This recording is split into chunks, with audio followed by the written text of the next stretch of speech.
The emergency sirens screamed through the massive Galaxy Council chambers. Red lights flashed everywhere. Alien ambassadors from 47 different worlds were running in panic. Some had tentacles, others had wings, but they all shared one thing: pure terror on their faces. Ambassador Zixtal from the Vortan Empire stood frozen at his communication station. His 4 purple hands were shaking as he held a small data pad. The message on the screen was short, only 3 words. But those 3 words had turned the most powerful beings in the galaxy into frightened children. "Read it again," demanded Council Leader Mordak. His massive reptilian form towered over the other aliens. For 300 years he had ruled the galaxy with an iron fist. Species across the stars feared him, but today even Mordak's voice was trembling. Zixtal cleared his throat. His voice came out as a whisper. "The human response to our ultimatum is, no, try us." The chamber fell silent. You could hear a pin drop. 47 ambassadors stared at the data pad like it was a deadly weapon. 3 months ago, everything had been normal. The Galaxy Council had discovered a new species, humans from a small planet called Earth. Like always, they sent their standard message. It was the same message they had sent to over 200 species in the past 1,000 years. "Surrender your weapons. Join the galaxy as servants. Obey the Council. You have 30 days to decide." It always worked. Always. Every species begged for mercy. Some tried to negotiate. Others offered tribute. A few fought back weakly before giving up, but they all surrendered in the end. The Council had destroyed 12 entire civilizations that refused. Word of their power spread across the galaxy. No one dared to say no anymore. Humans were supposed to be easy prey. The Council's scouts had reported back about Earth. Small planet. Only one species. Simple technology. They fight among themselves constantly. "This will be quick." Ambassador Krina from the Zephyrian Collective stepped forward. Her blue skin was pale with fear. Maybe they didn't understand the message. Their translation systems might be broken. "No," Zixtal replied, checking his scanner. The message was translated perfectly. They understood every word, and they responded in perfect galactic standard language. Council Leader Mordak began pacing. His massive claws clicked on the metal floor. Each step echoed through the chamber. In 1,000 years of galactic conquest, no species has ever refused to negotiate. The history was clear. The Galaxy Council had a simple system. First, they sent an ultimatum. Second, the target species panicked. Third, negotiations began. Fourth, the species surrendered and became slaves. Fifth, the Council took their resources and moved on to the next target. It was a perfect system. A 99.8% success rate. Ambassador Veltar from the Crystalline Horde raised his rocky hand. "Perhaps we should send a stronger message. Show them what happened to the Kepler system." Mordak nodded slowly. 5 years ago, the Kepler system had refused the Council's terms. Within a week, 3 planets were nothing but space dust. The survivors begged for slavery rather than death. "Send them the footage," Mordak ordered. "Show them the destroyed worlds. Show them our power. They will beg for mercy within hours, but hours passed, then days." The human response came back just as short as before. "We saw your footage. Not impressed. Last warning, leave us alone." The Galaxy Council chambers erupted in chaos. Ambassadors were shouting in 47 different languages. Some were demanding immediate war. Others wanted to flee to the outer rim of the galaxy. Zixtal was studying his scanners with growing confusion. "Council Leader, there's something else. Our spy satellites around Earth, they've all gone dark." "What do you mean, gone dark?" "I mean they're gone. All of them. Destroyed. But we never saw any weapons fire. They just vanished." Ambassador Krina was checking her own data. "Sir, our supply convoys near the human sector. 3 of them have missed their check-ins." Mordak's reptilian eyes narrowed. "Pirates?" "No, sir. We found the ships empty, crews missing, but nothing was stolen. The ships were just abandoned in space." A cold chill ran through the chamber. For the first time in 1,000 years, the Galaxy Council was facing something they didn't understand.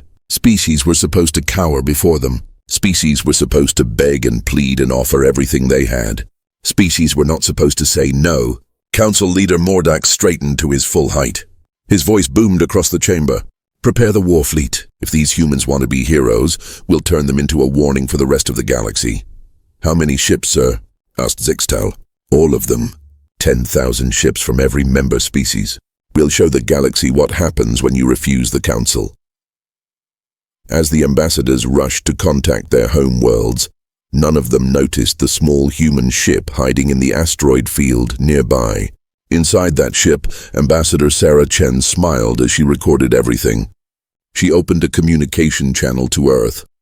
"This is Chen. They took the bait. Fleet mobilization in progress. Estimated arrival at Earth in 6 days." The response from Earth was calm and confident. "Copy that, Sarah. Come home. Phase 2 begins now." The Galaxy Council thought they were about to teach humans a lesson. They had no idea that school was about to begin. 6 months earlier, the Galaxy Council had been laughing. Council leader Mordak sat in his golden throne, reading reports about the newest species they had discovered. His reptilian lips curved into a cruel smile. "Humans," he said the word like it was a joke. "Tell me about these humans." Scout Commander Yexley stepped forward. His insect-like body clicked as he moved. "Small planet, sir. Blue and green. Only one intelligent species. They call their world Earth. Population? About 8 billion. Primitive technology. They still use chemical rockets to leave their planet." The other council members chuckled. Ambassador Zixtal waved his purple hand dismissively. "Chemical rockets. My grandson's toy ships are more advanced than that." Yexley continued reading his report. They have over 200 separate nations. They fight wars among themselves constantly. In the past century alone, they've had 2 massive global conflicts. Perfect. Mordak grinned, showing his razor-sharp teeth. "A divided species. This will be even easier than the Kepler conquest." The Galaxy Council had a perfect record. 1,000 years of expansion. 237 species conquered. 0 failures. They had turned conquest into an art form. The process was always the same. Step 1. Find a weak species. Step 2. Send ultimatum. Step 3. The species panics and begs. Step 4. Accept surrender and take slaves. Step 5. Move to the next target. It worked every time because the council was smart. They never picked fights with strong opponents. They only attacked species that were weaker, divided, or scared. They were bullies on a galactic scale, and bullies always won by picking easy targets. "What about their military?" asked Ambassador Krina. Yexley laughed. "Pathetic. They have thousands of different military forces. No unity, no coordination. They spend more time fighting each other than building defenses. Weapons? Primitive projectile weapons. Some chemical explosives.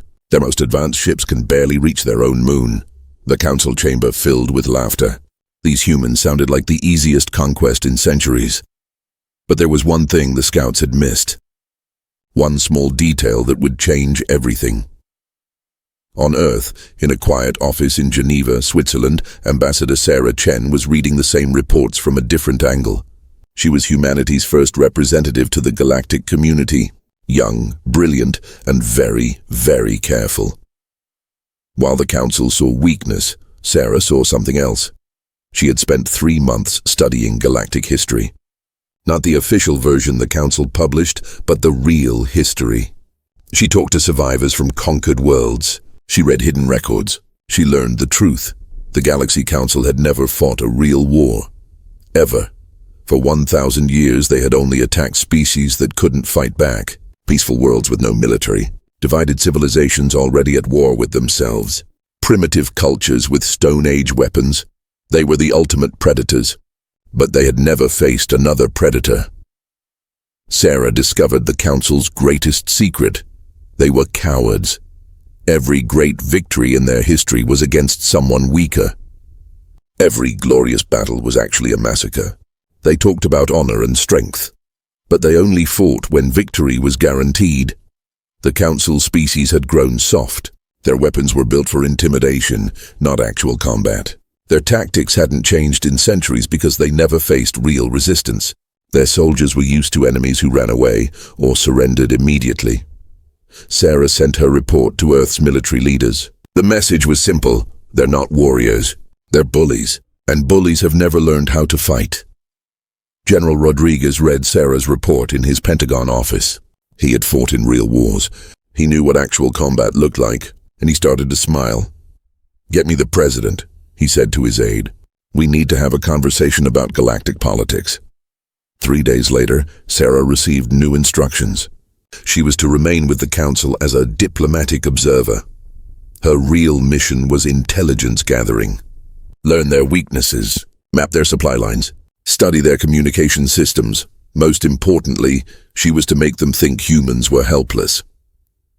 For 6 months, Sarah played her part perfectly. In council meetings, she acted nervous and confused. She asked basic questions about galactic law. She seemed overwhelmed by the advanced technology around her. The aliens ate it up. They saw exactly what they expected to see. Another primitive species ready for conquest. But while Sarah was playing dumb in the council chambers, human intelligence agencies were working overtime. Every conversation was recorded. Every alien ship that visited Earth was scanned. Every piece of council technology was studied and reverse-engineered. Humans learned about alien faster-than-light travel. They discovered new energy sources. They mapped the locations of every council world. Most importantly, they learned about the council's supply chains. Every military force has a weakness, and the council's weakness was logistics.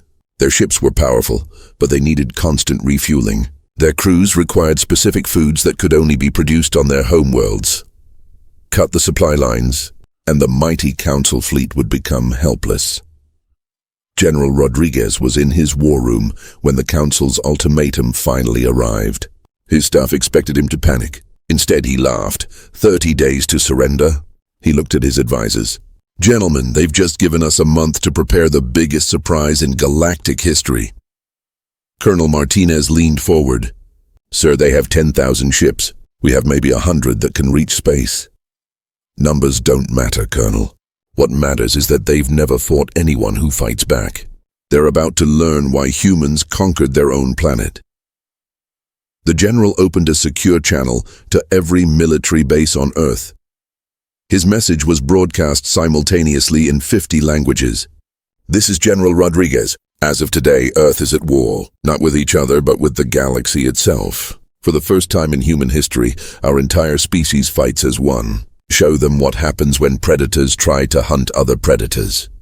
Across the planet, military forces that had been enemies for generations began working together. American satellites shared data with Chinese radar stations. Russian submarines coordinated with British destroyers. Israeli pilots trained alongside Iranian engineers. The Council had made one critical mistake. They thought human division was a weakness. They didn't realize it was practice. Humans had spent 10,000 years learning how to fight wars. They had studied every form of combat, developed every possible tactic, and mastered every aspect of military strategy. The Galaxy Council was about to face an entire species that had been preparing for this moment their whole history. They just didn't know it yet. Admiral Krieg stood on the bridge of his flagship, the Galactic Destroyer. Around him, 10,000 alien warships filled the darkness of space. Ships from 47 different worlds, all united under the Galaxy Council's banner. It was the largest fleet in galactic history. Status report, Krieg demanded. His 6 eyes scanned the viewing screens showing Earth's solar system. All ships in position, Admiral, replied his second-in-command. We are 3 light minutes from Earth. No sign of human resistance. Krieg smiled with satisfaction. His fleet was spread across space like a metal wall. Each ship was the size of a city. Their weapons could crack planets in half. No species had ever seen this much firepower and refused to surrender. Open communication channel to Earth, he ordered. Time to accept their surrender. The transmission went out across space. Krieg expected to see terrified human leaders begging for mercy. Instead, a calm voice responded from Earth. This is Admiral Rodriguez of Earth Defense Command. You have entered our solar system without permission. You have exactly 1 hour to leave. The alien bridge crew looked at each other in confusion. Krieg's facial tentacles twitched with anger. Did this primitive just threaten us? Apparently so, sir, his aide replied nervously. Krieg opened the channel again. Human Admiral, look at your sensors. We have 10,000 warships. You have, what? A few hundred primitive craft? Surrender now and we will make your slavery comfortable. Rodriguez's response was calm and confident. Admiral Krieg, you came to the wrong neighborhood. Final warning, leave now. How does he know my name? Krieg whispered to his crew. That information was classified. Only council members should know who commanded this fleet. Before anyone could answer, alarms started screaming across the alien fleet. Admiral, shouted the sensor operator, ships decloaking all around us. Krieg stared at his screens in shock. Human ships were appearing everywhere. Not just around Earth, but throughout the entire solar system. Behind asteroids, inside gas clouds, even hiding in the shadows of planets. How many? Krieg asked, his voice cracking. Still counting, sir. At least 5,000. No, 8,000. Sir, they keep appearing. The human ships were smaller than the alien vessels, but there were so many of them. They had been hidden everywhere, waiting patiently for the council fleet to arrive. Impossible, Krieg muttered. Our scout said they had primitive technology. These ships, they have cloaking devices better than ours. On Earth, Admiral Rodriguez sat in his command center, watching the alien fleet's confusion with satisfaction. Around him, screens showed the positions of every human ship in the solar system. Phase 1 complete, he announced to his staff. All ships in position. Begin Phase 2. Sir, asked Colonel Martinez, aren't we going to attack their main fleet? Rodriguez smiled. That's what they expect. That's what every primitive species has done for the past 1,000 years. Charge straight at the enemy and get destroyed. We're going to do something different. What's the plan, sir? We're going to teach them about human warfare. Lesson 1. Never fight fair when you can fight smart. Instead of attacking the massive alien warships, human forces began hitting supply lines. Small, fast human ships attacked the Council's refueling stations. Food convoys disappeared without a trace. Communication relays went dark across the solar system. Within hours, reports started flooding into Admiral Krieg's flagship. Supply convoy Delta 7 has missed its check-in. Fuel depot at Jupiter Station is not responding. Communication array near Saturn has gone offline. Krieg studied the reports with growing panic. The humans weren't fighting like any species he had ever encountered. They weren't trying to destroy his fleet. They were cutting off everything his fleet needed to survive. Sir, his tactical officer reported, at current consumption rates, we have food for maybe 6 days, fuel for 3. What about reinforcements? That's the problem, sir. The humans have somehow blocked all our supply routes. It's like they know exactly where our convoys are supposed to be. What Krieg didn't know was that Sarah Chen had spent 6 months learning everything about Council logistics. She had mapped every supply route, memorized every schedule, and copied every communication code. Human intelligence had been planning this moment for months, but the real surprise was yet to come. Human ships began broadcasting messages directly to the alien crews. The transmissions bypassed the command structure and went straight to individual soldiers. Attention, Vorthan Empire ships, came a calm human voice. Your leaders are safe in their palaces while you're out here dying. We've studied your history. You've lost 3 million soldiers in the past century while your nobles never left their home world. Attention, Zephyrian collective vessels. Your government promised you would return home as heroes. But check your contracts. Families of dead soldiers receive no compensation. Your leaders get rich while you get graves. Attention, all alien forces. We don't want to kill you. We want you to go home to your families. Your choice. Admiral Krieger watched in horror as his fleet began falling apart from within. Alien crews were arguing among themselves. Some ships were demanding immediate return home. Others wanted to continue the fight. The unity that had made the Council fleet powerful was cracking. Worse, the humans kept broadcasting information that the Council had tried to keep secret. Details about how much profit each species made from conquering other worlds. Lists of which noble families got rich while common soldiers died. Evidence of corruption and lies that went back centuries. How do they know all this? Krieg demanded. His intelligence officer was pale with fear.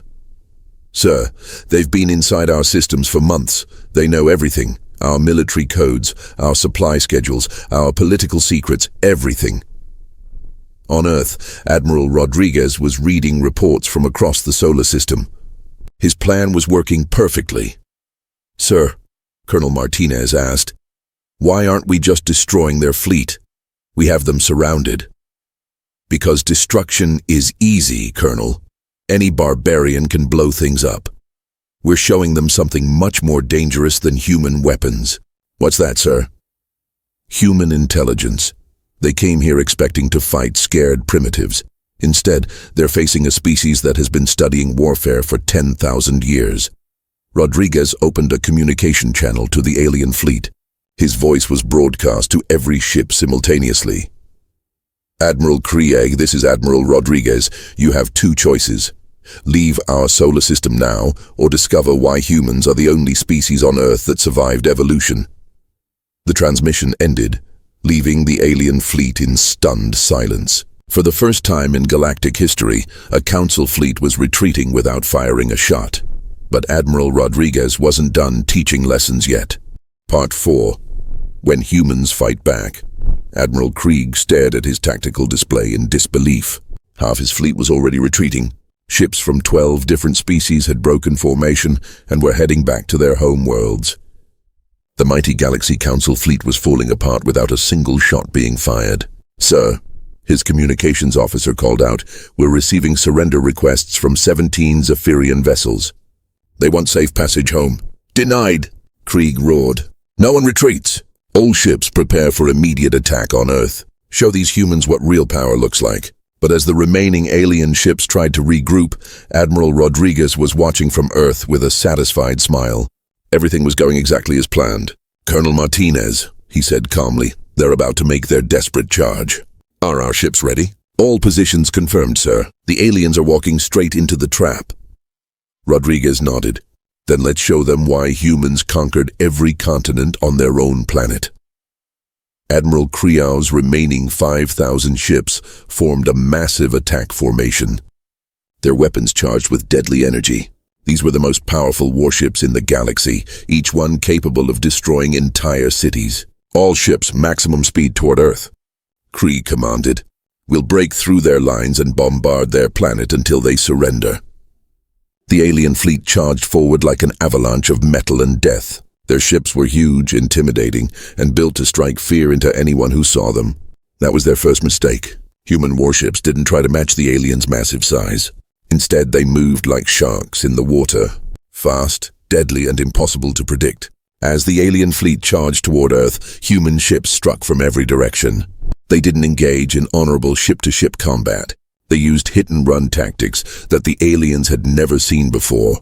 "Enemy fighters closing from starboard," shouted Krieg's tactical officer. "Return fire." But by the time the alien weapons turned toward the human ships, they were already gone, vanished back into space, only to appear somewhere else moments later. The alien ships were built like flying fortresses. Powerful, heavily armored, but slow to turn and slow to react. Human ships were built like fighter jets, smaller, faster, and designed for actual combat rather than intimidation. Commander Sarah Williams piloted her fighter squadron through the alien formation. Her voice crackled over the communication system to her pilots. "Remember your training. These ships are big and scary, but they can't hit what they can't catch. Stay fast, stay smart, and stay alive." The human fighters danced between the massive alien vessels like mosquitoes around elephants. Every time an alien ship tried to target them, they were already attacking from a different angle. But the real surprise came when Admiral Krieg realized the humans had a secret weapon that wasn't a weapon at all. "Sir!" his intelligence officer called out in panic. "The humans are broadcasting on our internal communication frequencies." "What are they saying?" They're talking to our different species separately." On the human command ship, Lieutenant Chen, Sarah's younger brother, was coordinating the psychological warfare campaign. "Attention, Vorthan Empire ships," he broadcast. "The Zephyrian Collective just called you cowards on their private channel. They say Vorthans always hide behind other species in battle. Attention, Zephyrian vessels. The crystalline horde is laughing at your weapon systems. They're telling everyone that Zephyrian technology is 1,000 years out of date. Attention, Crystalline Horde Fleet. The Vorthan Empire just claimed credit for this entire operation. They're planning to take all the glory when you win. Admiral Kree watched in horror as his carefully coordinated fleet began turning on itself. Old rivalries between alien species exploded during the battle. Ships that should have been fighting humans started fighting each other instead. A Vorthan cruiser opened fire on a Zephyrian destroyer. "You dare insult our honor?" came the angry transmission. "We insult your stupidity." The Zephyrian captain shot back, returning fire. Within minutes, the alien fleet was in chaos. Different species were attacking their own allies while trying to fight the humans at the same time. Rodriguez watched the battle unfold from his command center. Phase 3 complete. The enemy is defeating itself. "Begin Phase 4. "What's Phase 4, sir?" asked Colonel Martinez. "We stop playing games and show them what human warfare really looks like." Every human ship in the solar system suddenly changed tactics. Instead of hit-and-run attacks, they began coordinated strike patterns that the aliens had never seen before. Human fighters worked in perfect formation. When one ship attacked, 5 others provided cover. When aliens tried to pursue, they found themselves surrounded by human vessels from all directions. The alien weapons were powerful, but they were designed for fighting enemies who stayed still and traded shots. Human ships never stayed in one place long enough to be hit. Commander Williams led her squadron in a devastating attack on Admiral Kree's flagship. "Target their communication array," she ordered. Cut off their ability to coordinate. The human fighters struck like lightning. Precise, deadly strikes that disabled alien systems without destroying the ships completely. They weren't trying to commit genocide. They were trying to end the war. Admiral Kree realized his fleet was beaten. His ships were scattered across the solar system. Half his forces were fighting each other. The other half was being systematically disabled by human tactics they couldn't counter. "All ships retreat," he finally commanded. "Full withdrawal from human space." But Admiral Rodriguez wasn't finished teaching lessons yet. "Attention, retreating alien vessels." His voice boomed across space. "You came here to make us slaves. Instead, you've learned what happens when bullies pick on the wrong species." The human fleet began pursuing the retreating aliens, but not to destroy them. Instead, they escorted the alien ships to the edge of the solar system, making sure they actually left. "This is Admiral Rodriguez to the Galaxy Council fleet. You are banned from human space. Any Council ship that returns will be destroyed without warning. Go home and tell your leaders what you learned here." As the last alien ship disappeared into faster-than-light travel, Rodriguez opened a channel to all human forces. "Victory confirmed. Solar system secure. Well done, everyone." Cheers erupted across the human fleet. For the first time in galactic history, the mighty Galaxy Council had been defeated, not by superior technology or larger numbers, but by superior strategy and human ingenuity. Colonel Martinez looked at the tactical display showing the retreating alien fleet. "Sir, we actually did it. We beat the Galaxy Council." Rodriguez nodded, but his expression remained serious. "We won the battle, Colonel. But the war isn't over yet. Now comes the hard part." "What's that, sir?" "Teaching the galaxy that there's a new power in space. And we're going to do things differently than they ever did." Rodriguez opened a secure channel to Earth's government. "Mr. President, Phase 1 is complete. The Council fleet has been defeated. Requesting permission to begin Phase 2. "What's Phase 2, Admiral?" Rodriguez smiled. "It's time to pay the Galaxy Council a visit. On our terms this time.